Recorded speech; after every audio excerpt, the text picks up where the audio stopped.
Hello everyone, I've brought a friend with me today who's going to listen to the story as well. Um, I'm going to be reading today chapter 26 of The Boy Who Sailed the Ocean in an Armchair by Lara Williamson. It's published by Usborne and the ISBN number is 978 14095 76327. Chapter 26. After that, I think I must have fallen asleep. Next thing we know, we're being guided from the darkness of the cupboard into the light of the corridor by the police officer. I don't know what time it is, but I do know that the lady police officer is now asking if I'm Beckett Rumsey and if this is my brother Billy. I nod. Billy nudges me and says, "Spies don't give their real names." I tell him we don't need to be spies anymore because we've been caught. "We thought you'd left the hospital and we'd lost you," says the police officer. I squint up at her, expecting her to tell us we're in terrible trouble and we will have to go into a home. "Dad didn't turn up for us," I whisper, clutching Billy to my chest. He's shaking again and his cold fingers are gripping my wrist like a vice. "I think he's with Pearl." "But not Naked Man," says Billy, even though I tried to shush him. "And this would be..." The officer flips open a notebook. "Pearl Kinnerton, formerly of 22 Cavalier Approach and now residing at 40 Carlton Terrace?" "Yes," I say meekly. "That's her. She's an artist." Clearly, I've given up on being a spy, and all the information is spilling out at me like beans from an upturned tin. The officer looks at her notebook again and makes a small smacking noise with the lips. Bet she has information that Dad attacked Pearl, and she's probably thinking he might attack us, and we'll be safe without him. I half expect a social worker to appear in a puff of smoke behind her and then whisk us away to an orphanage, like the one in Victorian novels. "Let's get you double-checked by a doctor," says the police officer. "You've clearly been hiding in the cupboard for a little while. You've got strange marks on your cheeks." "Bristles," I say. "I'm not sure you're old enough to have bristles." The officer smiles at me, pleased she's made a joke. I smile back. Billy does too. I don't think he understands, though. He smiles at a lot of daft things. Billy's hospital gown is filthy and covered in fluff, and we smell of pine disinfectant and salty seawater. The officer tightens the blanket around Billy, and he asks if she's going to be his new parent. She clears her throat. "I'm sure that would be very nice, but you've got your own father for that, Billy." "Dad?" I swallow. "Did she just say we've still got Dad? Are we not been taken away and put into care? Doesn't she know our dad was in prison for attacking his girlfriends? I bet it's on record. Surely she thinks we won't be safe with him." We trail after the police officer down the corridor and I ask millions of questions, but the officer tells me to shush until we're settled in our room. You are not being removed from the hospital until a lady comes to get you. I just had confirmation. I've got her name here somewhere." The police officer looks at a notebook again. "Here it is. Cat." "Catwoman," says Billy. "Well, that's not..." "Cat gives us lasagna." "Okay. And she does fancy orange chips too, Beckett said so." "Okay. I think she gets the picture, Billy," I say. "Well, this Catwoman, who sounds like a great cook, is on her way to pick you up. Apparently, she'll take care of you until your father is finished at the police station." The officer shows us back to our room. I blink. "Until Dad is finished at the police station?" Nothing is making sense. The officer asks us to sit on the bed and she says that Dad was involved in an argument. My eyes start to fill up. "Don't worry," says the police officer. We're just finishing talking to him and he'll be back with you again soon." But the officer looks at a notebook again. "Did he attack anyone?" I can hardly ask the question, but I have to know. "He was at an art exhibition." "Attack anyone? Not that I know of," says the police officer. "And I hope not. There was an incident at the exhibition, an altercation." I want to ask what an altercation is, but the officer continues. "All the paintings got ripped and destroyed, and someone called us out because there was a lot of shouting coming from the church hall." The officer closed her notebook again. "Did the paintings of the Naked Man get ripped?" Billy asks. His face is all crunched up like used tinfoil. I'm not thinking of Naked Man, though. An icy chill goes through me as my mind trots back to the moment when Pearl and Dad were in the hallway. I saw them arguing then, too. I asked the officer if it was Dad who destroyed the paintings, or was he the person shouting. The officer shakes her head and says all we need to know is that Dad is fine and will be released without any charge. Pearl, on the other hand, if I was writing up Snoop notes now, I would write, suspect, Miss Pearl Kidderton. Motive, unsure.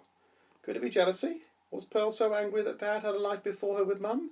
And did Pearl think he had another girlfriend after her, even though I texted to say Camille wasn't his girlfriend? Did she not believe the text? Opportunity. She was with Dad at the art exhibition. In fact, it was her art exhibition. Important things to note.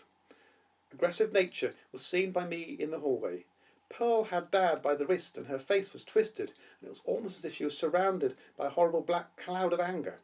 I felt confused. Dad was trying to pull away, but her scarlet nails dug into his flesh, stopping him. The whole thing felt menacing and wrong and weird. My stomach flopped to the floor right there and then, and my mouth was as dry as the floor of a hamster's cage. It only lasted a second, but I know what I saw. Yes, I ignored it, because at first I couldn't believe it, but now I'm certain Pearl was attacking my dad, and not the other way round. The officer won't divulge any further information. All she says is that Dad will be with us shortly. That's it. She won't say how the altercation happened. Out of the blue, Billy whispers, I don't like Pearl anymore. She told me I'd killed my mummy.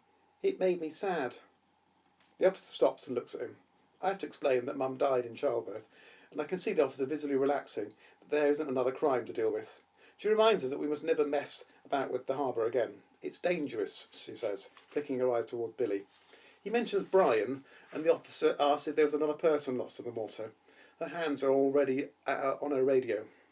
No, says Billy.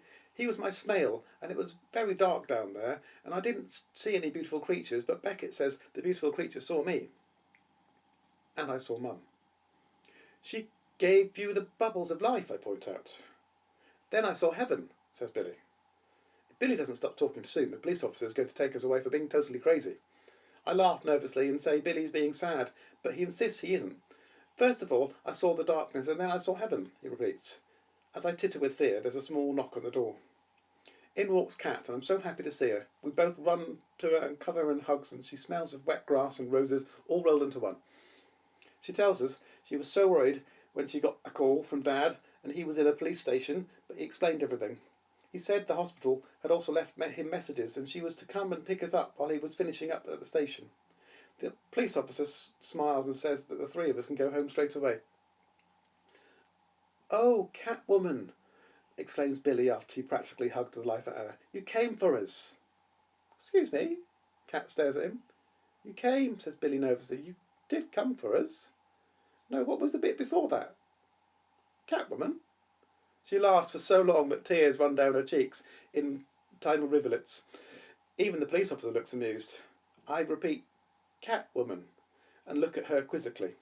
I know it's a daft name, but she should blame her parents. At least I never laughed at it. Not to her face, anyway.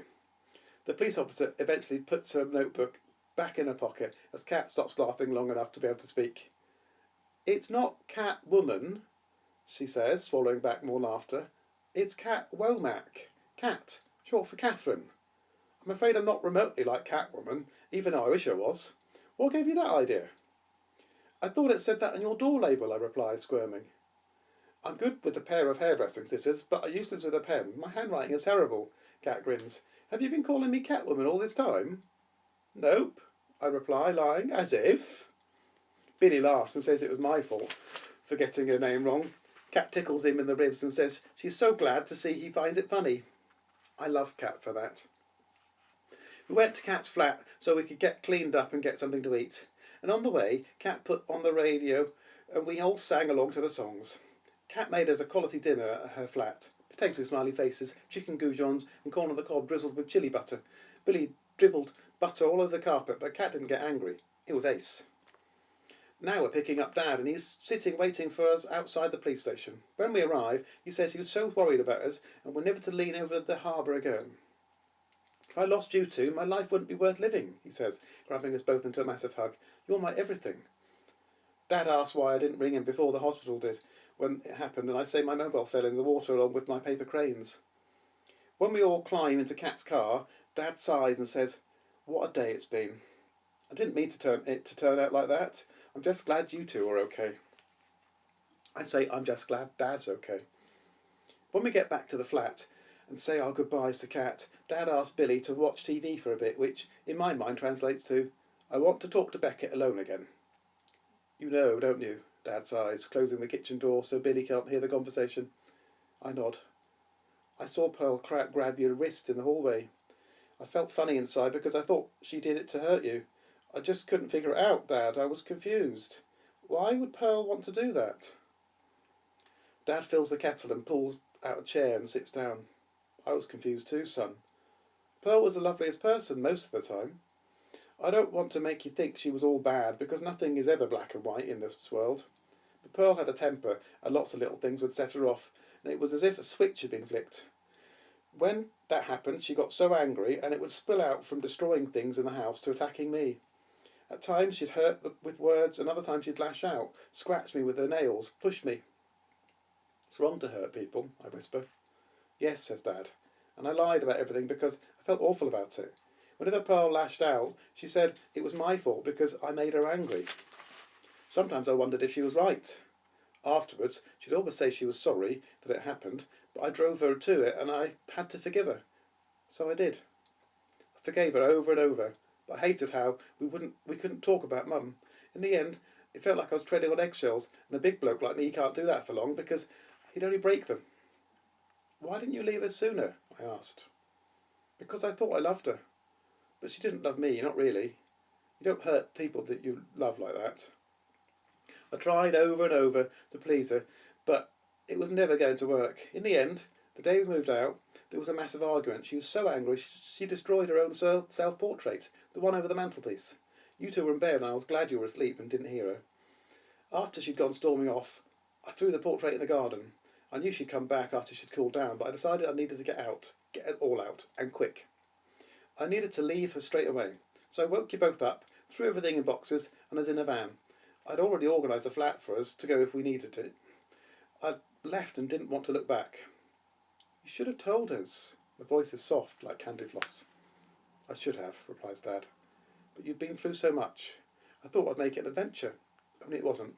It was a complete mess, and the more you asked about Pearl, the more I wondered if I'd made a mistake leaving her behind. When Pearl first rang, I was shocked. It was our fault. We went looking for her without telling you," I reply. "Then we rang her from the flats, and she must have seen a strange number she didn't recognise and rang back."